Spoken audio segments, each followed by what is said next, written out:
Hi everyone, it's Gazimov here, and I'd like to welcome you to my review of the Firelands instance. Now, this is going to be a little bit unusual because I haven't done one of these before, but I thought that since patch 4.3 has just come out, that it would be worthwhile taking a moment to reflect on the raid instance that we've just given up on.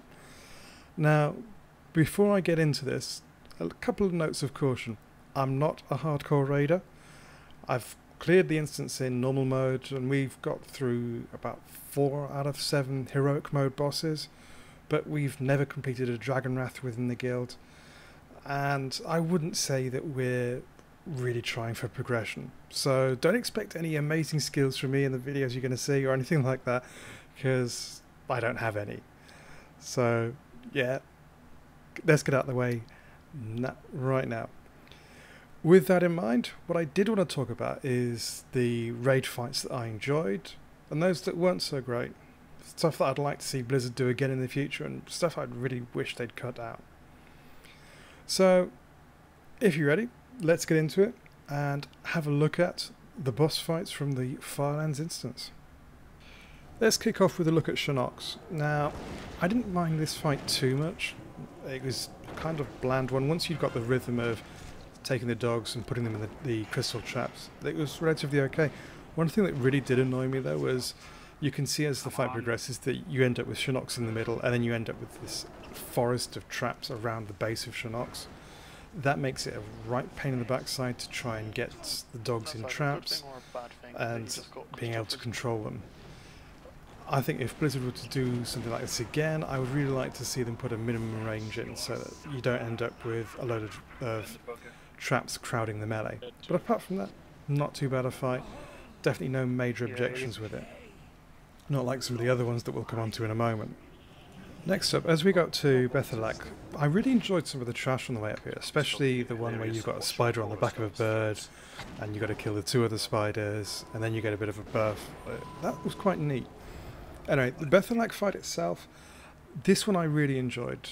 I like the way that you start off the fight and you're trying to take out the Cinderweb spinners to try and get a lift up to the top of the web, and then you've got 2 different types of things going on. Downstairs you've got drones and little skittlings that you're trying to take out, and then upstairs you're trying to DPS the boss down.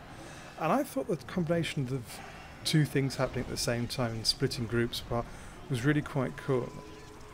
It also made everything feel nice and varied. If you wanted to go up, you could go up. If you wanted to stay down, you could stay down. And as long as your raid group were cool with it, you had a nice bit of flexibility there.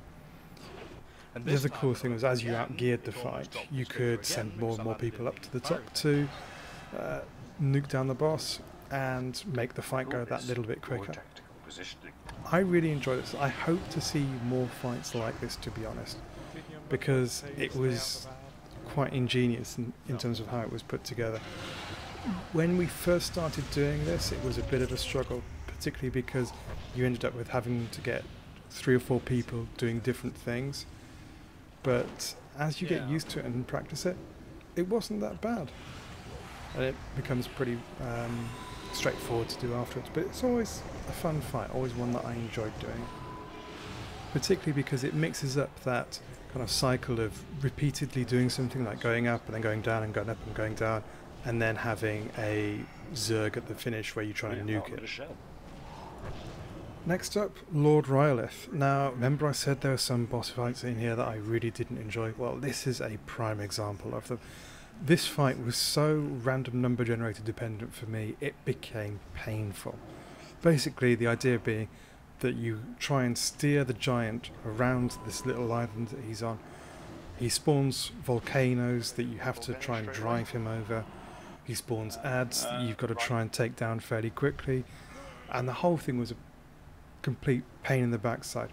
The main reason being, you didn't know where he was going to spawn the volcanoes, and trying to get him to drive over them was always really, really annoying.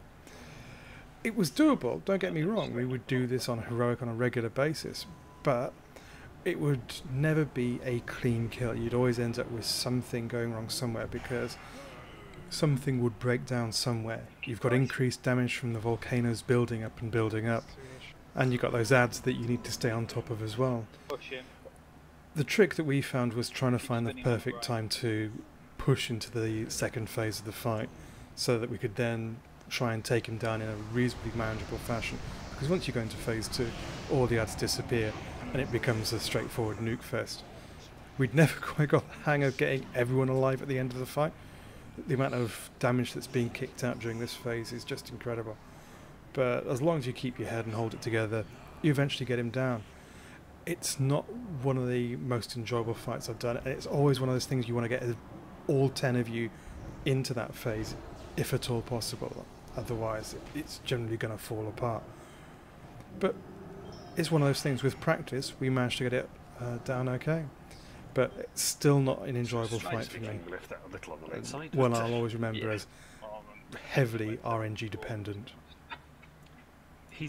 Anyway, on to one of the fights that I possibly loved the most out of this entire instance, and that's Alice Razor. Why? Well, mostly because I got to fly around like something out of playing Star Fox 64 on the Nintendo 64 on the SNES and stuff, if you remember as far back as that.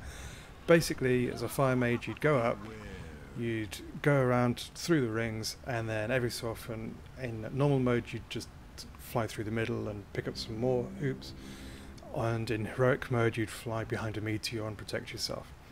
And it was great, it was really good fun. Everyone else would take care of what they're doing, and you'd just get on with your own thing of flying through rings.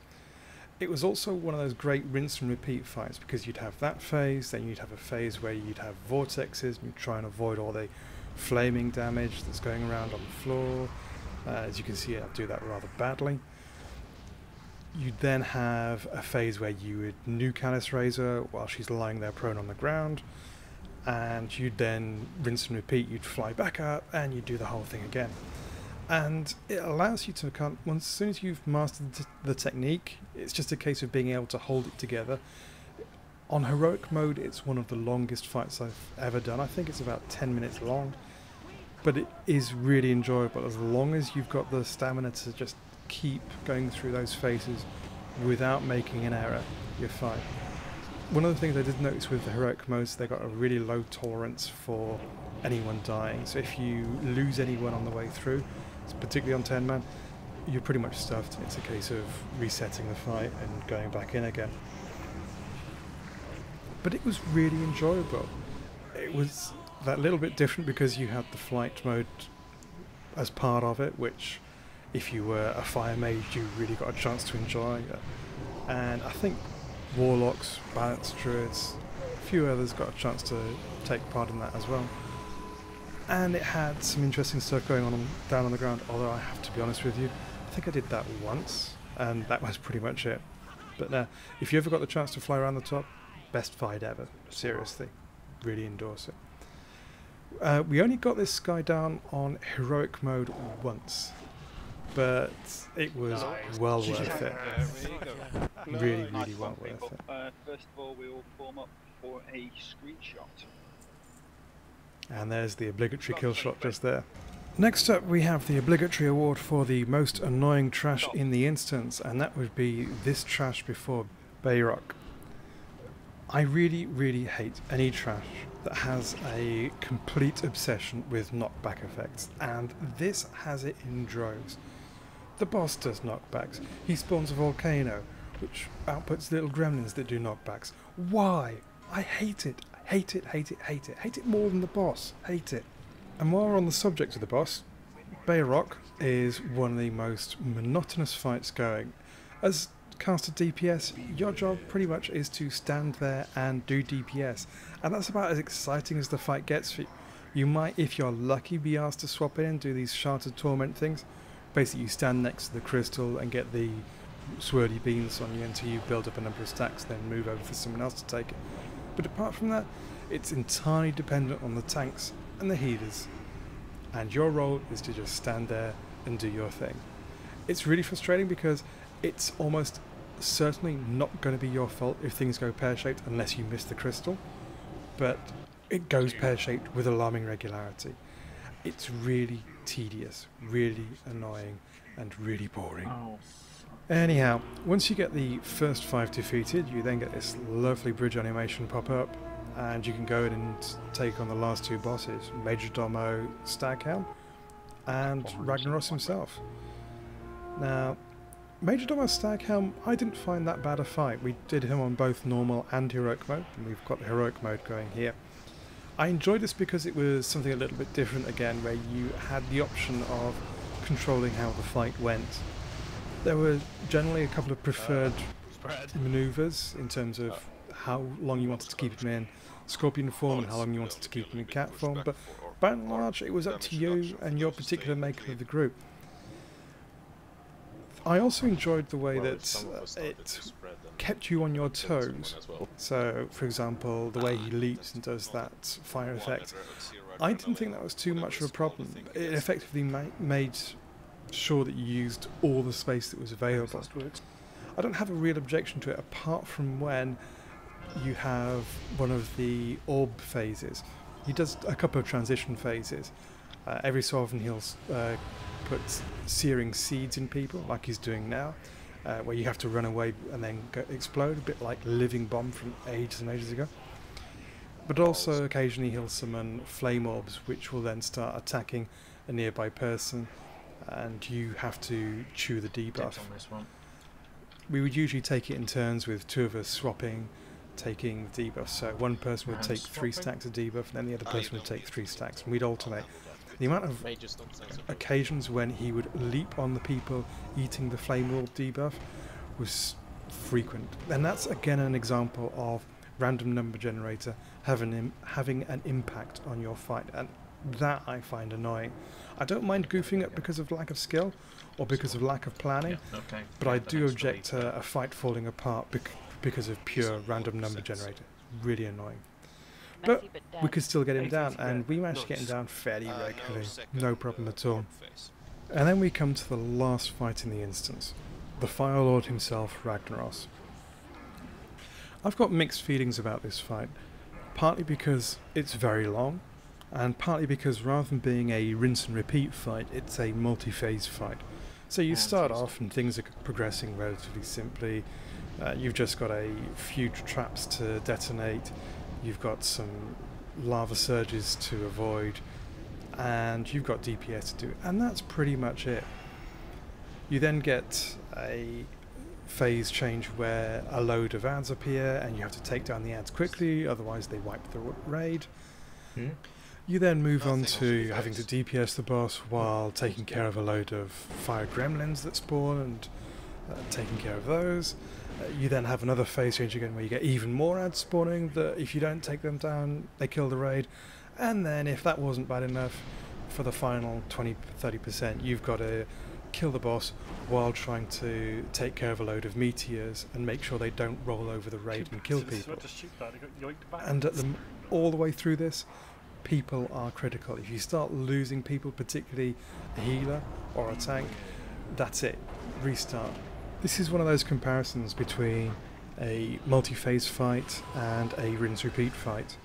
I think rinse-repeat fights are great for partway through a raid instance, but I think once you get to the end boss, or once you get to a pretty much hallmark boss, you need to have a multi-phase fight that requires people to have a multitude of different skills and patterns that they've mastered in order to be able to defeat it.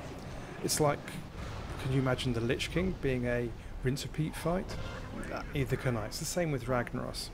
Anyway, one of the things I did mention is that we only managed to get up to 4 out of 7 heroic modes on this instance, but I think that's a fair run. I don't think that's a bad thing by any chance. We're a pretty much average raid group that does this thing to have fun rather than to be server first or anything like that.